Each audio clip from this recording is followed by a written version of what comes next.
rescue pemuda-pemuda. Nah, yang kita bawa nanti rescue lansia. Sudah satu jalan. Ya, kalau mungkin saya terkagumnya kalau kita ada bencana, banjir, gunung meletus, gempa, kita kan singitan ya. Iya kan? Singitan yang sudah iso ini malah nih. Nah, ini loh yang saya kemarin share sama ini luar biasa. Kalau orang nggak punya nyali, kalau orang nggak punya benar-benar dipakai Tuhan, nggak mungkin. Pasti tidak mungkin saudara, tapi ini orang yang benar-benar pakai Tuhan. Ya kiranya nanti pelayanan jadi makin diberkati, makin bertambah-tambah, terutama untuk menolong sesama ya Pak Ken ya. Jadi nanti tetap sharing-sharing ini kita ya nggak ada undangan khusus, kita sudah disinggahi sama Ketua Wartawan Jawa Timur, Ketua Wartawan Kristen Jawa Timur.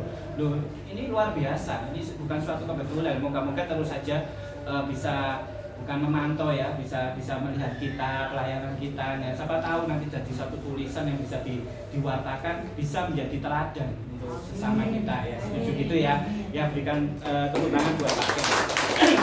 Ya, ini sangat luar biasa. Saya juga berharap semoga malaikat kecil ini terus dipakai Tuhan untuk melayani tempat ini. Kiranya Tuhan pasti memberikan jalan yang khusus lah buat ini adik ini, supaya nanti diberkati dalam studinya, diberkati dalam kehidupannya, terlebih lagi dalam pelayanannya ya. Seperti itu ya. Oke, akhir cerita saya juga tidak ada janjian sama Pak Matius ya, nggak ada janjian sama Pak Matius ya. Saya tadi ya bukan masalah Pak Matius pasti firmannya sedikit, yang itu tadi kembali sedikit apapun firman kalau sudah kena nancap satu dua kata satu kalimat itu sangat luar biasa, daripada bertele-tele panjang firman dibacakan semua kalau cuma 12 orang mudeng bisa percuma. Jadi ini orang tengah ngomongin balik mana apa ya, seperti itu ya.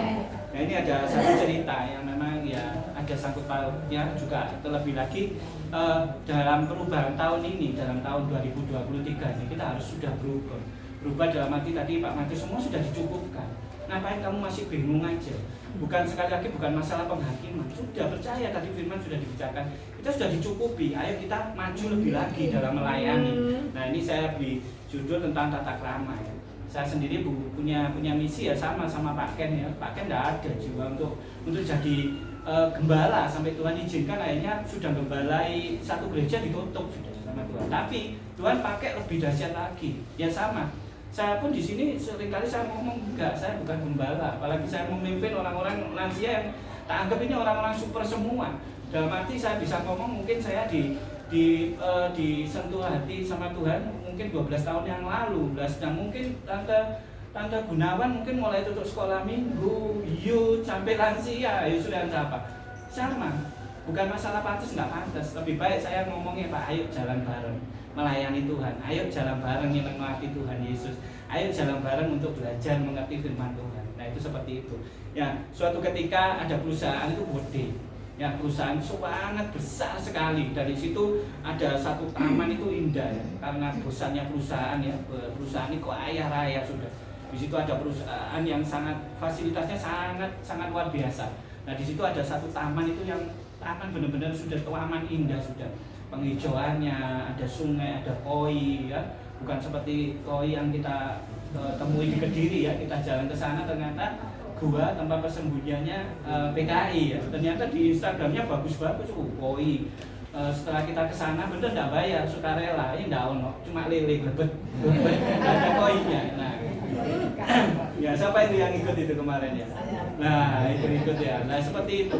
Ya, ini tamannya sangat indah, sangat bagus wis, bonsai subur sekali ya. Terus akhirnya di situ ada seorang ibu-ibu kurang lebih sebaya 40 bersama anaknya. Kinclong wis, gak kalah ambek tamane ya. Mulai gelang tutup kene sampai kene roncong kabeh wis. Wis semua serba mewah. Sepatune jarine kaca ya, itu mungkin berlian. Ya. Wis bisa bayangno ibu-ibu ini paruh baya 40 sama anaknya ini sangat glamor, sangat orang kaya lah, terus orang kaya. Nah, di situ dia masuk taman, di suatu tanpa satpam lihat, wis koyo waduh glamor, gak mungkin orang macam-macam kan, sudah lihat tasnya ada branded, wis nggak apa-apa, masuk di taman dia duduk. Ya, dikeluarkan dari tasnya yang kaya raya tadi, dikeluarkan tasnya, waduh lengkap sudah. Mulai puding, mulai chicken, wis kayak rumah makan dibawa di situ. Nah, ini mulai nyuapin anaknya. anaknya disuapin dengan manja pakai tisu ya, habis pakai tisu dilap, dia buang aja seenaknya. Nah, waktu dia buang, di situ ada seorang kakek. Kakek ini jenggotnya tipis sudah, bajunya sederhana ya, seperti Pak Matius ini, lihat tenang. Sederhana kan Pak Matius ya. Ya seperti itu, tapi ada jenggotnya tipis saja, putih ya. Nah, dia di situ langsung ngampiri ibu Parubaya sama anaknya itu, dia langsung memungut tisu itu, langsung dibuang ke tong sampah. Ya, nah si ibu Parubaya ini tanpa menghiraukan, dengan gaya yang memang dia orang kaya, branded sudah semua, dia terus melakukan. Dia lakukan menyuapin anaknya, dikeluarkan lagi puding, buah-buahan segar dikeluarkan, dan di situ ada satu bungkus juga dibuang seenaknya. Nah, kakek ini ngambil lagi, terus dia mengingatkan, Bu, di situ ada tempat sampah. Terus kakek ini tanya lagi, maaf ya Bu ya, tanya, loh Ibu kok bisa masuk ke tempat seperti ini? Ini orang-orang khusus yang bisa masuk ke taman ini. Gitu. Dengan agak seorang kaya yang punya gaya-gaya, pikir loh aku senang. Kamu ini siapa sih? Bus kakek tua, dia kan. Saya di sini ini calon manajer baru di sini. Ya, tersentak kaget. Kakek ini tersentak kaget. Dia dengan gayanya sangat merendahkan sekali. Di situ dia merendahkan. Nah, di waktu percakapan ini terjadi, ada seorang pemuda ya pakai jas rapi sudah, orang kantoran. Dia ngomong, Pak Presiden Direktur, sebentar lagi rapat akan dimulai. Ya, perempuan ini mulai terkejut. Ya, dari pertama tadi dia ngomong sama anaknya, waktu nyuapin, lihat kamu mulai sekolahmu bodoh. Lihat kamu kalau ndak disiplin dalam bersekolah, kamu ndak sekolah di tempat yang mewah, nanti kamu bisa jadi kakek-kakek seperti itu, yang mungut sampah, yang jadi orang gembel seperti itu. Dari awal seperti itu. Dan setelah tahu seperti itu, alangkah terkejutnya. Ya, Ibu Subaya ini alangkah terkejutnya. Dia ngomong waktu itu, sebelumnya juga dia ngomong, kenapa kok bisa masuk ke suatu perusahaan di taman yang istimewa ini? Jadi saya ngomong calon manajer. Saya calon manajer baru. Nah, waktu pemuda itu nyamperin ke kakeknya ngomong, tolong jangan diperbolehkan ibu ini untuk mengambil semua posisi di perusahaan ini. Dengan rasa malu, dengan rasa tersipu-sipu, dia sangat dengan keadaan yang mewah tadi langsung down, dalam arti tertunduk malu dia. Nah, apa yang dilakukan kakek itu? Kakek itu langsung megang anak itu. Ya, anak itu dipegang pundaknya, dielus kepalanya, dia ngomong, tetap punya tata krama yang baik. Ya, jangan seperti ibumu. Memandang orang itu harus dari sisi depannya. Walaupun itu pelayan, walaupun itu gembel, walaupun itu presiden direktur, kita harus memandangnya sama. Nah, cerita ini ambil maknanya. Nanti setiap pribadi lepas pribadi nanti pasti dikasih hikmat-hikmat dari Tuhan sendiri. Nanti waktu tidur cerita apa Pak Wijaya ya, seperti biasanya. Nanti saya tangkap ini tujuannya apa? Terutama tata krama. Ini dunia.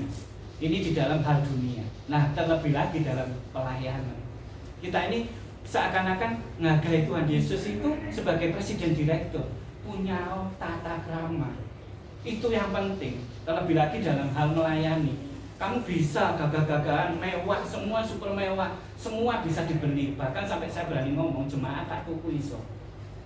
Piro regane jemaat saya ini 1.000, ayo 1.000. Teko 1 jemaat tak apa-apa dibayar. Ya kan, uang mengalahkan segalanya. Tapi Tuhan pesannya apa? Tata krama. Ya, tata krama ini pakai. Ya, apalagi dalam melayani. Sekali lagi saya tegaskan dalam melayani. Wes, Pak Matius tadi juga negasi, sudah kebutuhan kita ini dicukupkan. Ngapain kita ngelakuin masih enggak gitu loh. Ya, karena apa? Makin hari bukan sekali lagi, bukan saya menghakimi. Gereja semakin hari. Sampai saya berani nulis di Facebook, menyesatkan dalam arti apa? Sudah dipancing. Jemaahnya dipancing. Ini loh. Makanya sekarang kalau begini ayam lemon, wah di kono, apalagi Pak Jim dengan Pak Jim, nah ini terus saja, lupa mungkin urap-urape, iya, lupa mungkin ambil sego pecel, karena apa?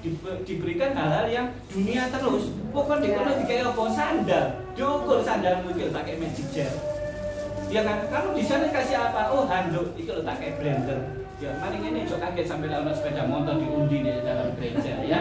Ya, makanya dari itu ayo kita mulai dewasa. Sudahlah, kita mau dibentuk orang itu harus luar biasa. Ayo mulai kita ini tunduk.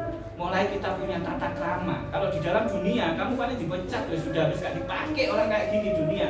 Walaupun kamu mau jadi calon manajer dengan segala glamormu, nggak dipakai. Nah apalagi dalam dunia pelayanan sama. Kalau kita nggak punya tata krama, terlebih hormat pada Tuhan, sudah kita nggak mungkin kan Tuhan nggak mau kenal kita. Sekali lagi saya selalu menekankan, ayo melayani itu nyeneng no hatine Tuhan. Waktunya kita ini tipis gitu loh.